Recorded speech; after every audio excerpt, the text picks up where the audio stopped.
Is Gerber back to making epic USA made knives? Well, let's find out, because today I have on hand, after quite a bit of use, the Gerber Terracraft. My response to you is I sure hope so, because we're looking at a just over 4-inch S30V USA made full tang leather sheath, lots of options going on, customizable Gerber. I mean, look at the profile, look at the lines. This has the potential to be a great camp knife, woodscraft, earthcraft, terracraft, blade to be used on a regular basis on your hip. And I'm looking forward to seeing how it performs with you and seeing what are its capabilities, what are some of the features that it has, what has Gerber done to really, in my opinion, trying, and we're going to find out today, but trying to get back into the game of really producing loved, hard use, reliable USA made products. And so that's what we're going to do today. Break down the tool, all that it has going on, get a ton of use with it, show you what it can do in action, and answer that question for both you and for me. All right, let's talk about the pointy, stabby, cutty, owie part of this knife, what we here on YouTube call the blade. We're going to discuss the cutting portion and how it performs, some aspects I'm really happy about, some things I'd like to see a little bit different coming out of the factory on this knife, and really jump into it. So right out of the gate, some basic specs for you. We're looking at 3.9 inches overall blade length, and the cutting edge is 3.75. That is a perfect companion belt knife size in my opinion.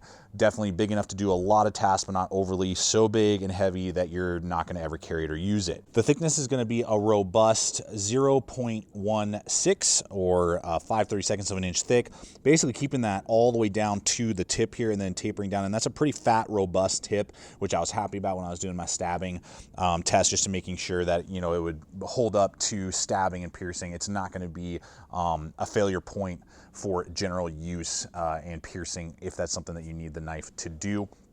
Now, it does come with S30V steel. Gerber's been using that for years. I feel like they really know how to use that well. I'm glad that they chose that. A lot of knives in the size range you're going to get with just high carbon, which is great. But for some of you who maybe are in high humid environments, or you just prefer the performance of a stainless steel, S30V, I believe, is this great kind of middle of the road. It's not some super premium like M390, which can be pretty brittle. Yes, it'll hold its edge a long time, but it's pretty brittle, and it's not something super soft, like 420 that is super tough, but it just dulls out on you really quick. So I think this is a great, good quality steel, and Gerber knows what they're doing with it. It's going to come with a high saber grind. I'm glad that they chose that over a Scandi, because high saber grinds are my preference in this size range for general do-everything knives. Scandi knives are great for woodscraft. I don't like doing a lot of camp chores with them. And full flat grinds are really good with food prep and slicing, but they lack some lateral strength and durability that a saber gives you. So I believe that's a really good blending of the two and all of that. And then this has a stonewash finish on it. That is how it comes uncustomizable. You can customize the heck out of this. We'll talk about that in the reserve series a little bit later when we talk about pricing and competitive options. And I'm going to run in a bunch of competitive options for us here in a little bit. It does have a 90-degree spine, so it's going to throw sparks like crazy. So that's really good. I was really happy about that as well, that it has that capability. And so everything that you're seeing here performed very well, regardless if I was splitting kindling, for a fire. If you need to do that, it's robust enough to be able to do small, like 3-inch diameter stuff. You could easily crack open, no problem. Side splitting for either just making a quick angle for a point on a spear, or if you are wanting to do something a little more technical, like a square notch or something like that, very easy to do with this. And then your feather sticks, as well as with just the general, cutting tasks of woodscraft, very good in that regard.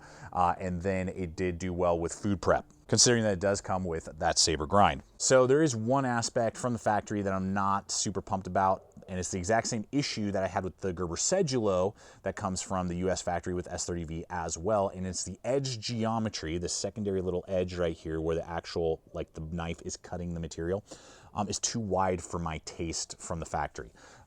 It's just like this, and I need it more like this. It's probably 20 to 25 degrees is what they're grinding it in. And the grind geometry, like they did a really good job. It wasn't flubbed or anything like that. It's just too wide for my preference.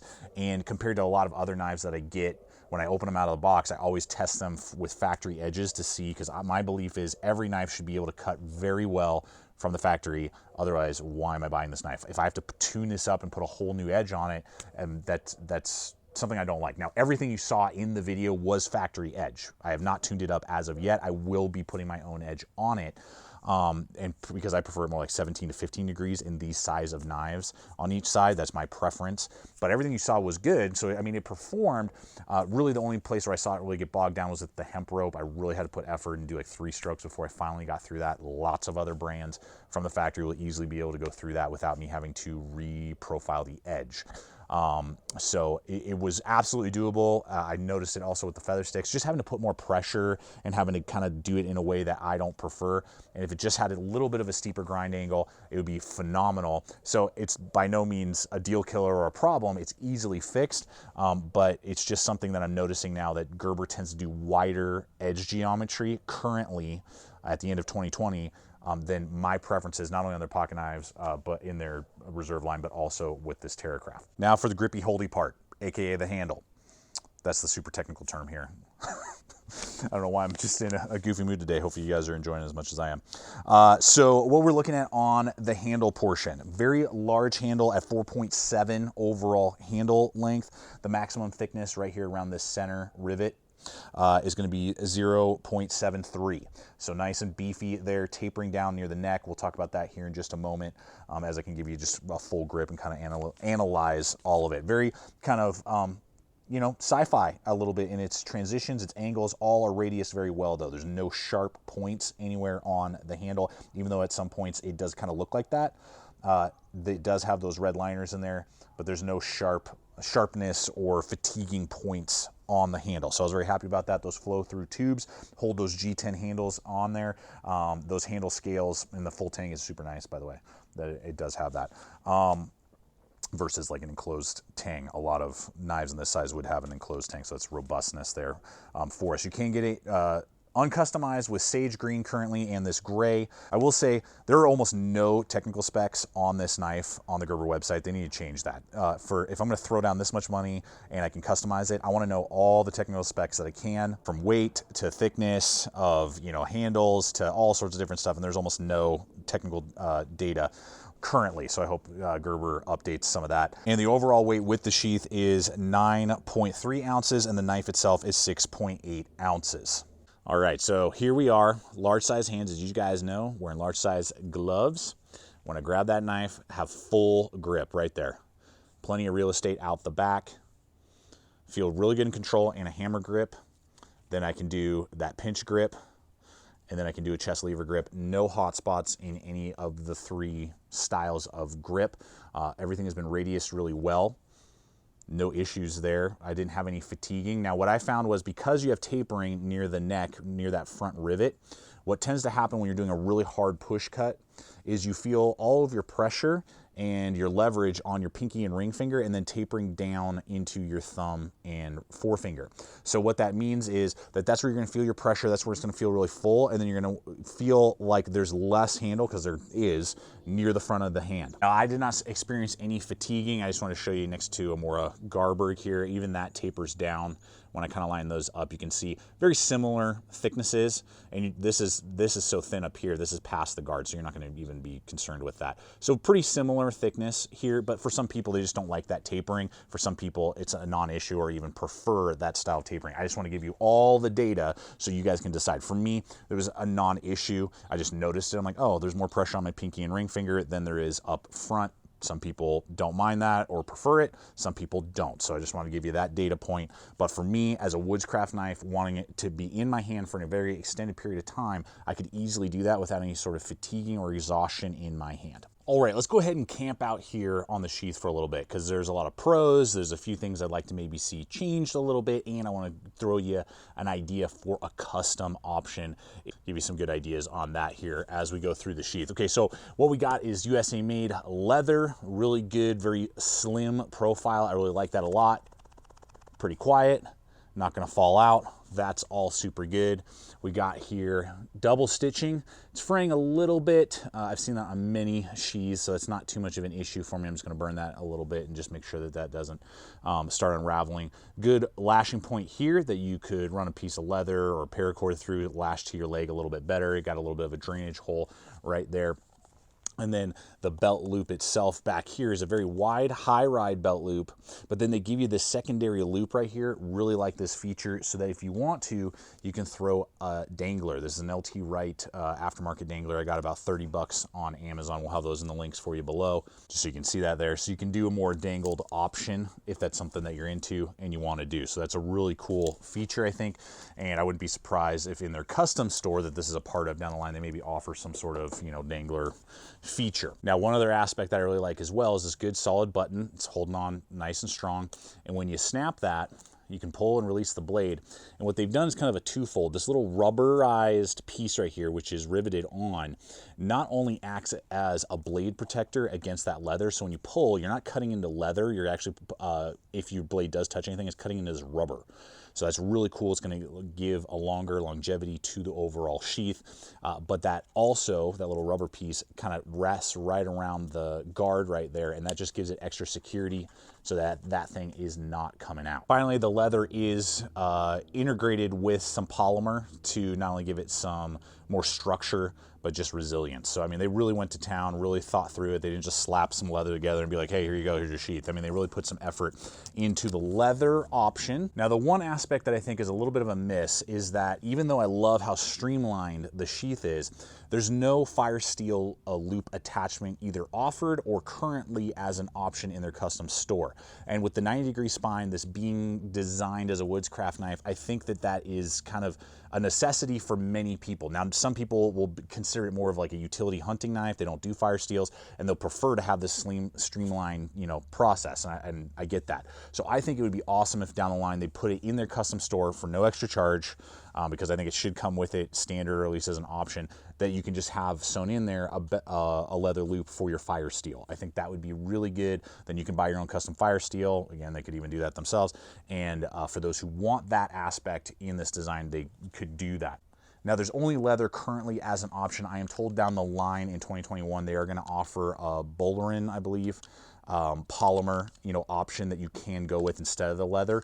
I believe it's going to be very similar to probably what you get on the Principal, which is a good option. But if you were to ask me between that or a custom option, I'm going to go custom Kydex from AZ Welke. I sent this off within the week that I bought it to Al over there at AZ Welke. Al does an amazing job. The custom, not only options that are offered, but the fit and finish, the fit of the knife is fantastic in here. I went with blood red to match those liners. Super solid.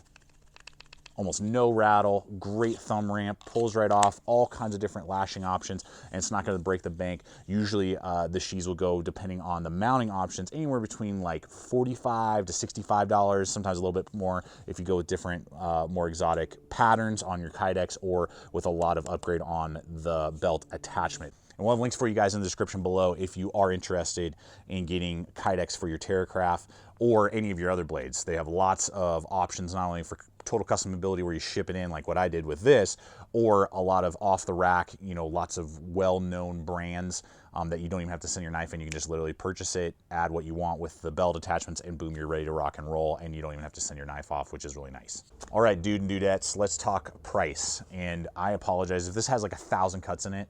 I am on track for a small little airport, and apparently today is like freaking fly your airplane day, because I'm getting one like every 30 seconds. So if I have to cut this 10 times in this moment, I apologize. Pricing. I saw that this was like stealth drop. I didn't even know this was coming out. I was on Instagram and I'm like, whoa, this is just went live. What is this thing? And I jumped over their website, I saw the price, saw the materials, and I was like, buying it right now. So I went over, bought it for 150 bucks. So the uncustomizable version is $150, as you see right here. And I believe for the materials coming from a US factory, the fit and finish, the quality, everything that we're seeing here, I'm very happy with that price point. In fact, it comes under a lot of other brands. I'm thinking even like Benchmade that uses S30V, and their Bushcrafter, I believe is what it's called. I can't remember the model number. think it's like $165 maybe or something. Anyway, I think that's like $200 for the exact same materials and a very similar sizing and all that stuff. So I think it's very competitive for what we're getting. And then they have their reserve options. Now this is part of their reserve series, which means you are only going to be able to purchase this knife on the Gerber website. This is not going to be going to distributors. You're not going to be able to find this on Amazon or Blade HQ or GP Knives. This is a Gerber exclusive. You can also then customize it. Now down the line, I believe, because they're adding to their custom store all the time, you might be able to get all sorts of different handle materials from carbon fiber, maybe micarta down the line, all kinds of stuff. You can do all sorts of different color patterns on the G10 and on your blade and do all sorts of different stuff. And I wouldn't be surprised if they add some other blade material down the line. They've done that with some of their other custom blades that they have in their rotation. So keep that in consideration. Obviously price goes up from $150 after that when you start customizing it, but at that standard price before you customize, I think it's a very competitive blade. But I want to run in a bunch of competitive options for us just to see size, what else is out there in this arena and in this price point variant. All right, let's run in some of these other options and just, you know, giving you size and perspective and all that. So the first one is the Principal I want to run in here because the Terracraft was basically the upgrade version of the Principal. This came out last year, Scandi grind, USA made, 420 high carbon, a rubberized handle, but literally just a larger version of it on the Terracraft, full tang. And then we got that, you know, polymer sheath, 90-degree spine. So if you are looking for just a more inexpensive, you can customize this one too. Purely woodscraft focus with like 3 1/4 overall blade length. Then this is a great option. I mean, this thing is a machine when it comes to woodscraft, and it's a lot of fun. I enjoy that one a lot. About 50 to 60 bucks on average for that one. Now this one's probably one that I would roll in just heavy competitor is the made by Tops for the Knife Connection. Their Architect series is the Field Buddy 5.5. USA made 1095, differentially heat treated. G10 handle scales. I believe these ones are G10. I think you can get micarta as well. Red liners there, definitely very similar pop. Larger though, as you can see. About 5.5 inches overall, 5 1/4 actual cutting edge, high saber grind, much bigger belly, much fuller, bigger handle. This one has a rounded spine, so no 90-degree spine on that. Kydex sheath right there, fully tricked out. Threw on my AZ Wilkie attachment, by the way.